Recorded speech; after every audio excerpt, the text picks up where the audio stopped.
trabaho madali. Wala kang karapatang maliitin yung trabaho ng iba. Yung iba sasabihin, gwardiya lang naman yan, rider lang naman yan, construction worker lang naman yan, gasoline boy lang naman yan, fast food crew worker lang naman yan. Pucha, nagkaroon lang tayo ng maganda-gandang klase ng trabaho. Akala na natin kung sino na tayong entitled sa mundong to. Minamaliit natin yung mga taong mas mabababa yung sahod-satin. Pagkakaalam ko kasi, wala kang karapatang maliitin o matahin yung trabaho ng iba hanggat nagtatrabaho sila ng marangal. Walang trabahong madali.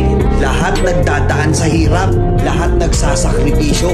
Kaya kung iniisip mong porket maganda-ganda yung trabaho mo, malaki-laki yung sinasahod mo, mamaliitin mo na yung mga trabaho ng mga taong nagtatrabaho na mas maliit yung sahod sa'yo.